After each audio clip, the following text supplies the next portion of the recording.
Halo Cinephile, setelah banyaknya movie atau series Kung Fu Panda, ada yang sadar nggak sebenarnya Po suka sama siapa? Nah, pada kesempatan ini, Po nyeritain kalau petualangan dia kali ini agak berbeda. Soalnya dia ngelawan makhluk yang kalau dipukul badannya makin gede. Loh, gimana cara lawannya dong? Kalau gitu nggak banyak basa-basi lagi deh, langsung aja. Yuk Movie Rasti ceritain.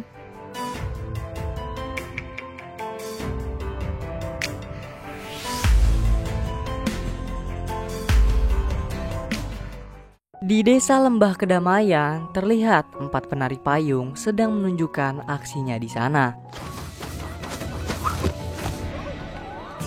Namun, di saat mereka sedang menari dan ditonton oleh para warga desa Lembah, secara tiba-tiba ada seorang pencuri yang mengambil peralatan para penari payung, yang menyebabkan Po harus mengeluarkan aksi heroiknya.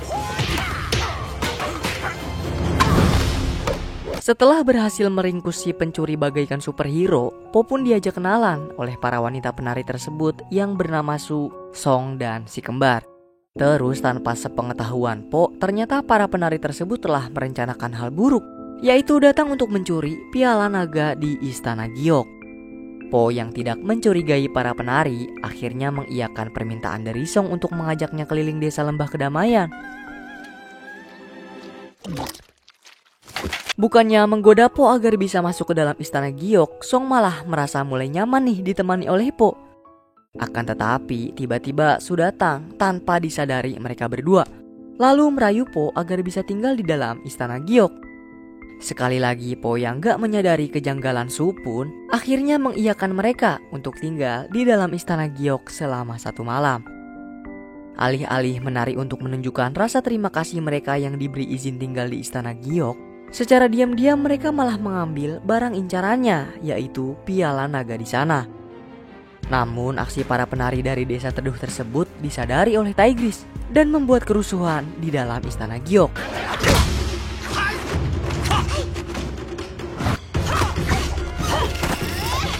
Para penari pun berhasil kabur dari Po dan kelima pendekar di sana. Terus dengan rasa penuh kesal, Tigris pun memarahi Po. Karena merasa bersalah telah menghilangkan piala naga, Grand Viper dan Po akhirnya pergi ke desa Teduh untuk mendapatkan piala naga yang dicuri oleh para penari. This canyon has a name. What is it? No!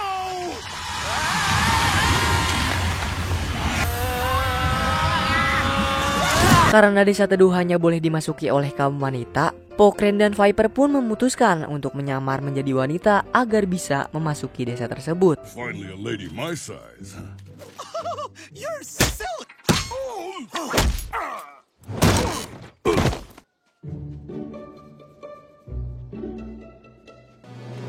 Here for your pedicure. A pedicure? Excuse me, but how was the Valley of Peace? What do you mean? Po? No. Beruntung di saat mereka udah ketahuan identitasnya oleh Su, Grand dan Viper berhasil mendapatkan piala naga milik Master Shifu. Dengan terpaksa, Po tertinggal dan harus menghadapi para wanita yang tidak ada habisnya di dalam desa Teduh.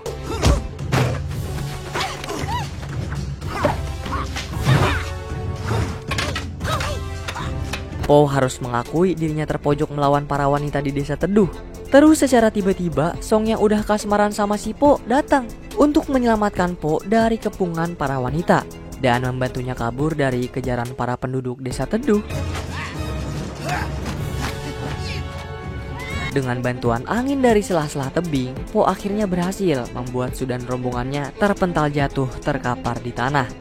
Lalu dengan mudah Po bersama Song pun lanjut mengikat Su dan membuat Song harus menggantikan pemimpin Su yang sudah berperilaku jahat. Kemudian dengan rasa terima kasih, Song memberi hadiah ciuman manis kepada Po. Dan mereka semua pun kembali ke desanya masing-masing.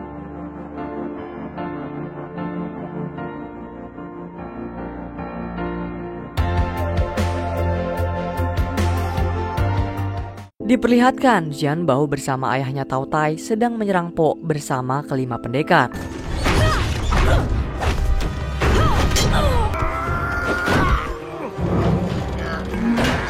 Untung aja nih pas Po dikit lagi kena mesin cakar milik Tautai, tiba-tiba mesin cakar miliknya itu berhenti dan rusak. Melihat kesempatan itu, Po bersama kelima pendekar pun langsung menghentikan aksi Tautai, lalu memenjarakan dirinya di penjara Chorgom. Sedangkan anaknya Jianbao, dia nggak dipenjara, soalnya si Jianbao ini nggak ngelakuin apa-apa pada saat ayahnya menyerang istana Giok. Terus karena Jianbao yang masih berusia anak-anak dan tak mengerti apa-apa, Master Shifu dengan rasa kasihan pun menyuruhnya untuk tinggal di istana Giok dan menyuruh Po untuk selalu mengawasinya ketika di dalam istana.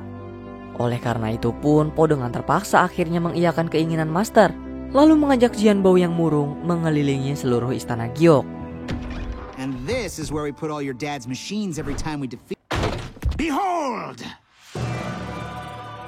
Karena Jianbao terus-menerus murung kehilangan ayahnya yang sedang dipenjara, akhirnya Po mengajarkannya untuk membuat kue panggang. Lalu menyuruhnya untuk membawa kue tersebut kepada ayahnya di dalam penjara. Nah, di sana mereka sangat senang karena bisa bertemu kembali. Akan tetapi secara diam-diam nih, Tautai mencuci otak anaknya agar mau menyelundupkan barang-barang mesin pencakar miliknya ke dalam penjara. Kemudian Jianbao pun sering membawa serpihan mesin pencakar milik ayahnya dengan cara diselundupkan ke dalam kue panggang buatannya. Pianzao, check this out. Stoking the fire, stoking the fire. Look at that beauty. Now don't feel bad if yours doesn't. You the panda, Po. No, sir. You the duck.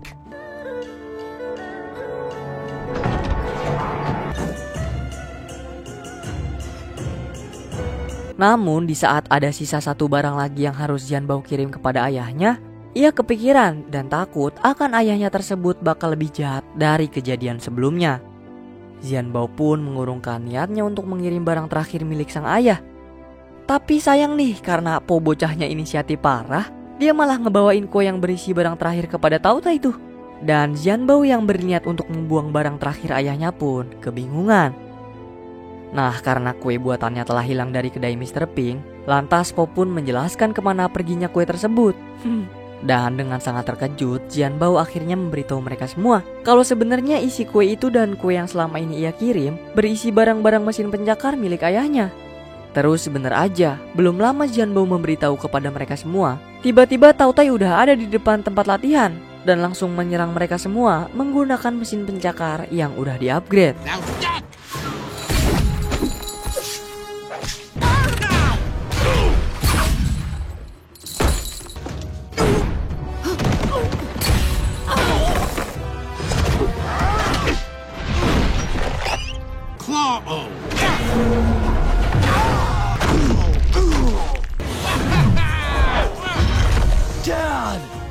Namun pertarungan harus dihentikan oleh Jianbao dengan membawa ayahnya pergi, meninggalkan Po dan kelima pendekar yang udah gak berkutik melawan Tautai.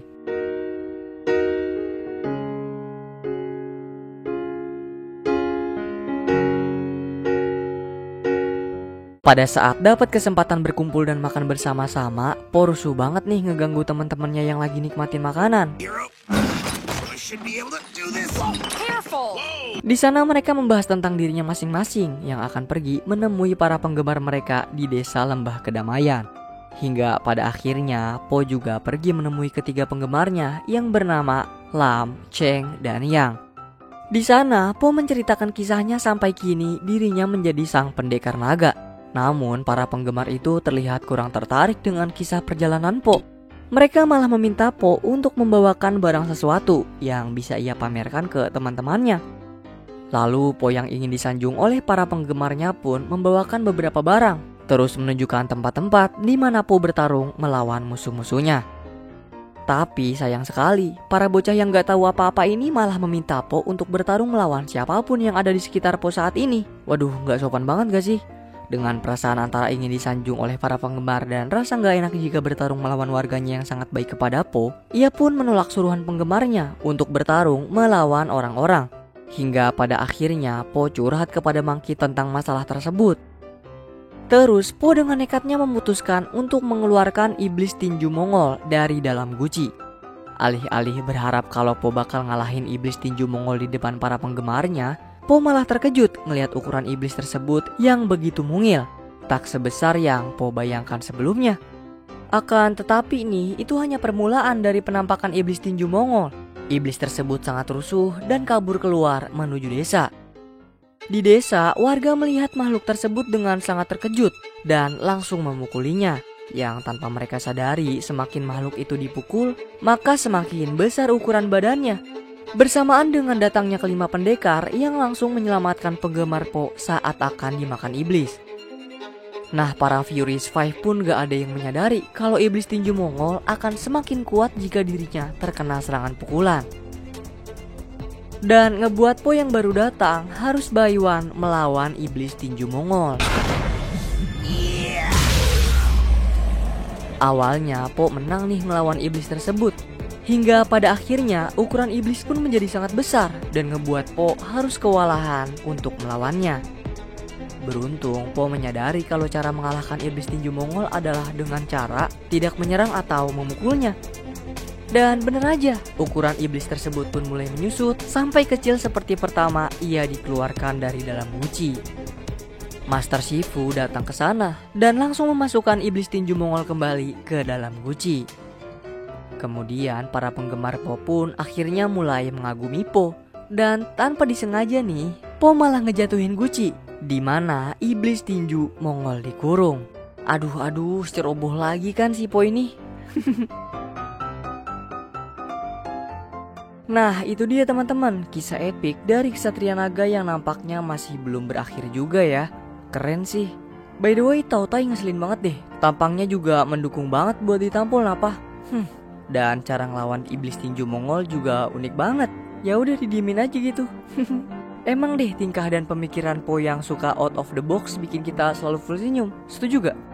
Terakhir, makasih ya udah nonton. Support kami dengan tekan like-nya juga jika kalian suka. Kalau ada kritik, saran atau request bisa banget di komen-komen kayak biasa. Pokoknya jaga terus kesehatan dan semoga keberkahan selalu menyertai kita. Salam dari kami untuk kalian semua. Cheerio.